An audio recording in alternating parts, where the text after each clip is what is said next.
Bonjour à tous, soyez les bienvenus dans Au Quotidien la suite. Vous le savez, cette semaine on se balade en Vallée du Loir. On est toujours à Baugé en Anjou aujourd'hui, après le Palais. Nouvelle visite aujourd'hui. Voilà, là on va un peu soigner nos âmes et nos corps avec l'histoire de la médecine et puis on va découvrir de vieux remèdes et une pépite avec l'apothicarie de l'Hôtel-Dieu. C'est juste derrière avec notre médiatrice qui nous attend. On y va. Nous voici juste devant l'Hôtel-Dieu de Baugé en Anjou avec Charlène qui est médiatrice au sein de cet Hôtel-Dieu et au sein de l'apothicarie. On verra ça dans quelques instants. Déjà un mot sur cet Hôtel-Dieu. Il existe depuis quand ? Cet Hôtel-Dieu, il existe depuis le XVIIe siècle. Donc la première pierre fut posée en 1643, mais la première partie fut finie en 1650. Jusqu'à quand il a été utilisé cet Hôtel-Dieu ? Cet Hôtel-Dieu, il a été utilisé jusqu'en 2001. Donc ça a fermé il y a seulement 22 ans, donc c'est encore assez récent. Donc c'est très récent. On rappelle évidemment ce qu'est un Hôtel-Dieu pour nos amis aussi téléspectateurs. C'est un lieu de soins. Oui, c'est ça. Un Hôtel-Dieu, c'est un ancien hôpital.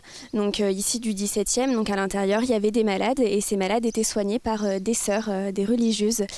Donc voilà. Alors aujourd'hui, l'Hôtel-Dieu ne fonctionne plus, mais vous avez eu la très bonne idée de créer à l'intérieur une apothicaire-rie. C'est comme ça qu'on dit. C'est un vrai exercice de style pour un animateur, ça. Hein. Oui, c'est ça. En fait, à l'intérieur, on a une apothicarie qui est également d'époque.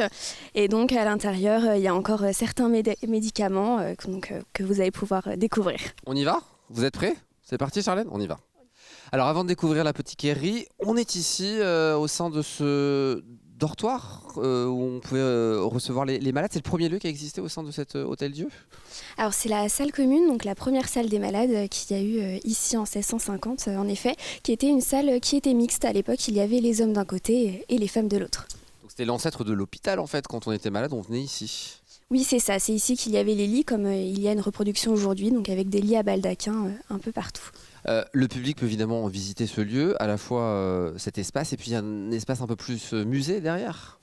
Oui, c'est ça. Alors le lieu est accessible en effet, donc en visite libre pour cette partie et ils vont pouvoir découvrir comment étaient soignés les malades ici à l'Hôtel-Dieu. Ils étaient bien traités les malades à l'époque du coup ? C'était la même qualité de soins qu'aujourd'hui ou c'était bien différent ? J'imagine que c'était bien différent. Oui, c'était quand même assez différent, notamment pour le fait qu'au début, il n'y avait pas de salle opératoire, donc les malades étaient directement opérés dans les lits. Donc les lits à baldaquin, c'était pratique pour pouvoir fermer les rideaux, garder un peu d'intimité, éviter de montrer l'horreur à tout le monde.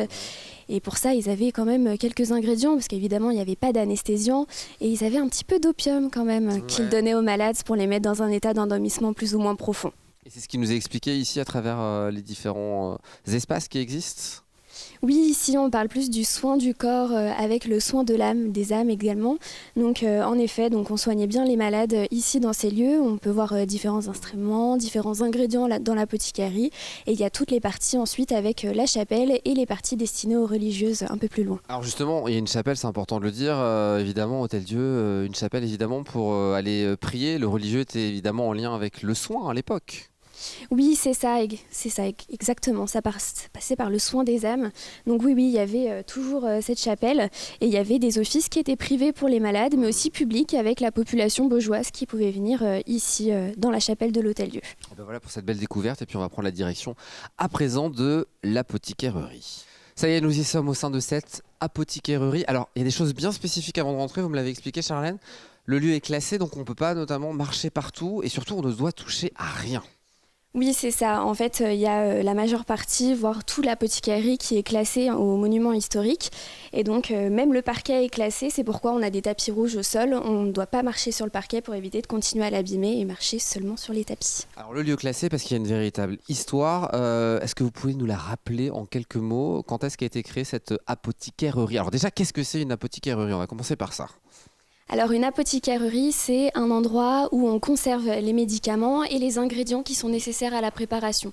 Ici, c'était seulement la conservation et ensuite à côté, on avait un laboratoire où on faisait justement les médicaments. Alors ça date de quelle époque du coup ce lieu, cette apothicaire-rie ? Cette apothicaire-rie, elle est aussi du XVIIe, seulement elle a été construite 5 ans après le début de la construction ici de l'Hôtel-Dieu. Donc quelle année ? On sait exactement l'année ? Alors ça va être 775. Donc c'est resté vraiment dans son jus, on conserve ce lieu le mieux possible aujourd'hui. Oui, c'est ça, on y fait très attention, c'est pourquoi on a des consignes avant de rentrer dans cette pièce et également pourquoi nous-mêmes, on ne touche pas les pots qui sont à l'intérieur. Alors il y a toute une organisation, on va le voir, au niveau des pots, il y a plusieurs étages avec différents produits à l'intérieur, je sais pas comment on dit, différents remèdes à l'intérieur. Oui, c'est ça, en fait, il y a différents ingrédients, donc on a des pots, des très grosses boîtes en bois. Il y a quoi dedans? Sur les étagères les plus basses, en effet, il y a plutôt des plantes séchées à l'intérieur. Ensuite, on a d'autres pots, donc on a les albarelles ou bien pots canons, voilà, qui sont un peu plus hauts. À l'intérieur, on avait plutôt des pommades, des crèmes, des onguents. Ensuite, un tout petit peu plus haut, avec des anses ou bien des becs verseurs, on a également les chevrettes, dans lesquelles on mettait des sirops, du miel, ce qui était un peu collant. Et donc, on a plusieurs ingrédients. Et d'ailleurs, en parlant plutôt des albarelles ou bien des pots canons, on a celui-ci qui est le plus ancien de l'apothicairie, qui est du 15e. Exceptionnel du coup, un objet rare qui a été très bien conservé.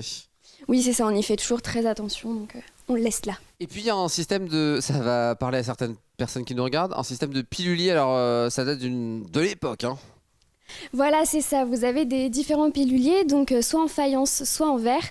Et à l'intérieur, on voit encore quelques ingrédients qui ne sont pas du 17e, mais qui sont... poser la question. Voilà, non, pas du 17e, mais au moins des années 40. Donc voilà tout pour ces belles pièces. Qu'est-ce qui était à l'époque du coup? Donc on se soignait, c'est ce qu'on vient d'apprendre. Qu'est-ce qu'on utilisait le plus du coup? L'ensemble de ces produits ou en fonction de sa classe sociale, on avait accès à certains produits? On utilisait quasiment tous les produits, c'est vrai.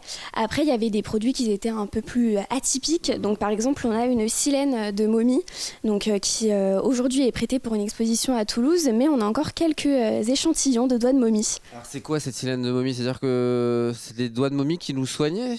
C'est un peu ça en fait, on prenait des morceaux de momie, donc par exemple ici on a des doigts que l'on réduisait en poudre et que l'on gardait soit sur nous en tant qu'amulette pour se protéger du danger, on mélangeait soit ça à de la pommade qu'on mettait sur les plaies, ou on mélangeait ça à de l'alcool et on le buvait.